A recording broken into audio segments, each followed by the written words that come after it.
हां हॅलो नमस्कार. मी वनिता आणि माझ्या आजच्या एका नवीन व्हिडिओमध्ये मी अगदी मनपूर्वक तुमचे स्वागत करते. तर ना सगळ्यात आधी संक्रांतीच्या तुम्हाला खूप खूप साऱ्या शुभेच्छा.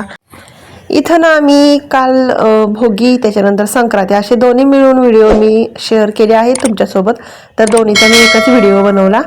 तर भोगीची इथं मी भाजी बनवत होते, म्हणजे सकाळीच बनवली भोगीची भाजी.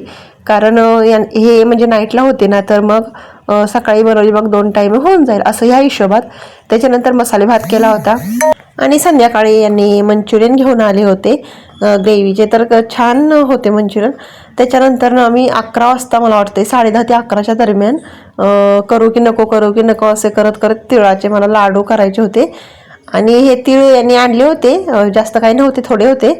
पण ते असेच पडून राहणार होते खरं. ते सफेद तीळ काय भाजीमध्ये भातामध्ये भाकरीला लावून तर किती लागतं त्याला. तर बाकीचं मग तसंच राहून गेलं असतं, म्हणून म्हटलं बनवावंच. कारण हे घेऊन आले होते तिळगुळाचे लाडू, पण म्हटलं बनवावं. तर मग बनवायला घेतले.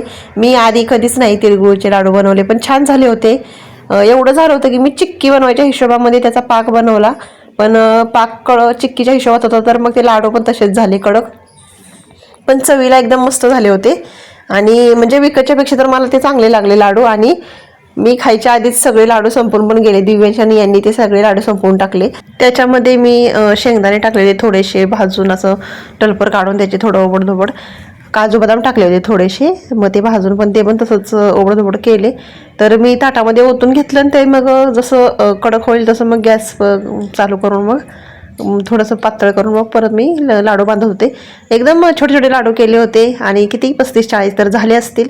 आणि त्याच्यानंतर हा आहे दुसरा दिवसाचा व्हिडिओ. तर इथं ना सकाळी 6:15चा मी गजर लावला संक्रांतीच्या दिवशी. खरं पण ना मला वाटते 6:45ला मला जाग आली. आणि मग म्हटलं आता कशाचं उरकते का नाही काय माहिती, का संक्रांती 3च्या पुढचं टायमिंग होतं वाटतं असं.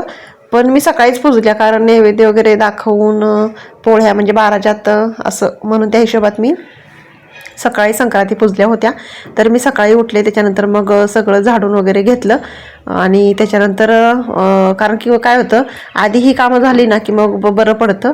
त्यासाठी मग सगळं जिना वगैरे पुसून धुवून घ्यायचा होता मला. पण आज काय मी जिना धुतलाच नाही, पुसूनच घेतला. आणि बाहेरचा पोर्च पण धुवत नाही मी शक्यतो आता, कारण भरपूर पाणी खाली गळायला लागलं. कारण मी पाठीमागं आत्ता 2-3 दिवसापूर्वी गेले होते, कारण शेजारच्या काकू आहेत आंटी, तर त्या बोलल्या त्यांच्या रूममध्ये पाणी जातंय. तर मी बघायला गेले तर खालच्या रूममध्ये सुद्धा पाणी भरपूर, म्हणजे नक्की कुठलं पाणी गळते काय कळलं नाही मला. मला असं वाटतंय की म्हणजे प्लंबर पण तेच बोलला की जे सिंकचं पाईप आहे ना, तर ती खालची पाईप आहे ती लॉक तिथं तुमचं लिकेज झालेलं असणार आहे, तर ते पाणी गळत असेल.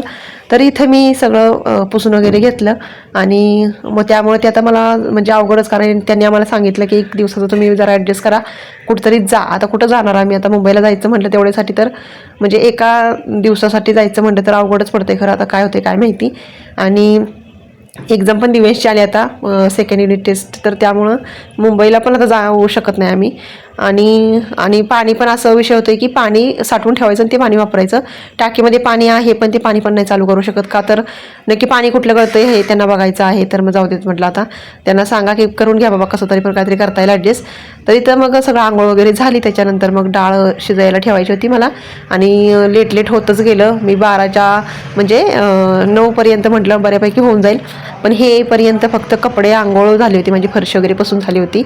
आणि मग ते हे आल्याच्या नंतर मग डाळ वगैरे मी शिजायला ठेवली. तर ते बोलले की मला पोहे बनव नाश्त्याला, कारण आता कधी उरकणार ना जेवण वगैरे. तर मग पोहे वगैरे बनवले, नाश्ता वगैरे त्यांनी केला, कारण त्यांना पण जायचं होतं वरती दिव्यांसोबत टेरेसवर पतंग उडवायला. आणि गेल्या वर्षी पहिल्यांदा, म्हणजे पहिली संक्रांत दुसरी होती मला वाटते, पण त्याच्या आदल्या वर्षी आम्ही काही पतंग वगैरे काही उडवलं नव्हतं असं. आणि गेल्या वर्षी यांनी मग आणले होते 4-5 पतंग आणले होते. आणि मग ते दिव्यांशांनी दोघांनी, दिव्यांशला आपण बघतो ना इकडचं तिकडचं, तर त्याला पण उडवायची होती पतंग. त्यामुळे ते बोलले की आणतो, मग आणले होते त्यांनी.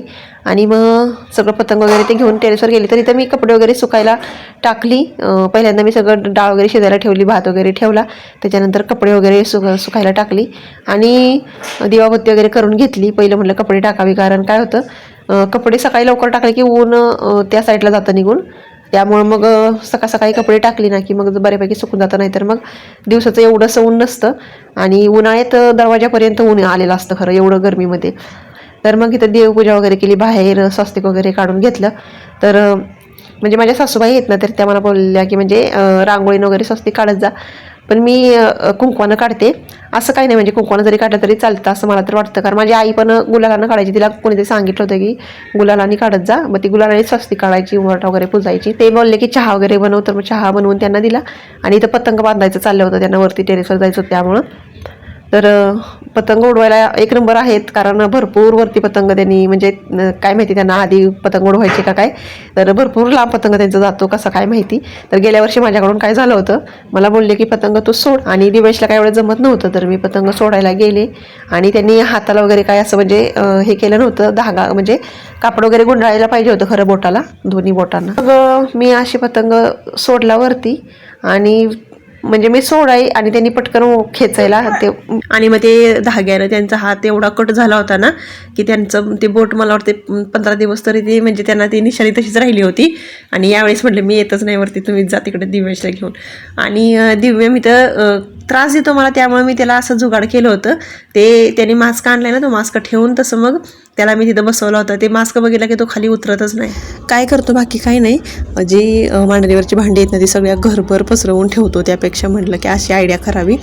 आणि त्यांनी म्हणजे त्याला आणला होता दिव्यांशला आणि त्याला खेळायसाठी, पण ते दिव्यम त्याला बघितलं तर एवढा घाबरतो की विचारायला नको, म्हणून मी ही आयडिया चालवली, शक्कल लढवली की म्हटलं की आता तशीच त्याला भीती घालायची, कारण की ऐकतच नाही काही गोष्टींमध्ये. तर इथं मग मी संक्रांती वगैरे पुजल्या, 11:30 वाजले होते मला संक्रांती पुजायला.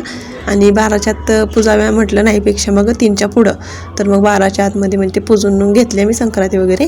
त्याच्यानंतर मग पुरण वगैरे वाटून घेतलं मी, आणि पोळ्या कर घेतल्या मी बऱ्याच दिवसातून. म्हणजे ना, म्हणजे एखादी काय म्हणजे सगळ्याच पोळ्या खराब होत नाही असं नाही, पण एक फुटणार तर एक अशी म्हणजे हे होणार. तर ह्या वेळेस आहे ना माझ्या सगळ्या पोळ्या चांगल्या झाल्या होत्या, आणि सगळ्या म्हणजे फुगल्या होत्या, त्याच्यानंतर मऊसुद्धा चांगल्या झाल्या होत्या. आणि चवीला जर चांगल्या म्हणजे प्रत्येक वेळेसच होतं, फक्त एवढं होतं की पुरण बाहेर येतं एवढं होतं पोळीमधून. मला वाटतं पीठ व्यवस्थित मळलं जात नसेल, किंवा पाठीमागच्या वेळेस पण माझ्याकडनं काय झालं, जे डाळ शिजवली ना तर ते 4 शिट्ट्या झाल्या, त्यामुळे जास्त डाळ शिजली होती. आणि मग त्यामुळं का काय माहिती नाही, पण पोळ्या काय व्यवस्थित नव्हत्या आल्या, पण यावेळेस चांगल्या आल्या सगळ्या पोळ्या.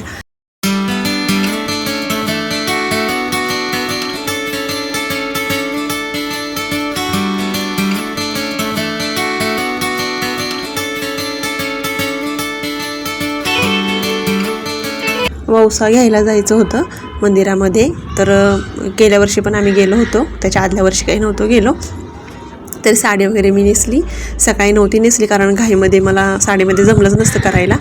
तर इथं वौसा वगैरे घेतला, आणि चौघीच आम्ही होतो ना म्हणजे मराठी.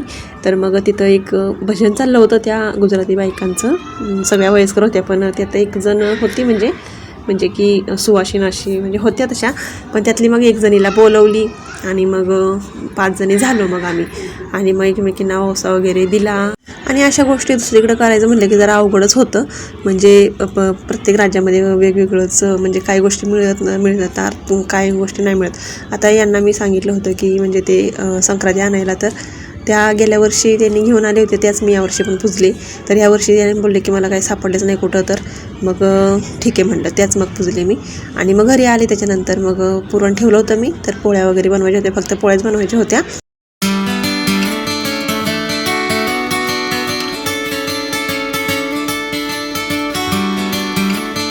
बाय. इथंच मी आजचा माझा व्लॉग थांबवते. चॅनलवरती नवीन असाल तर सबस्क्राईब करा, आणि व्हिडिओ आवडला तर लाईक नक्की करा. धन्यवाद.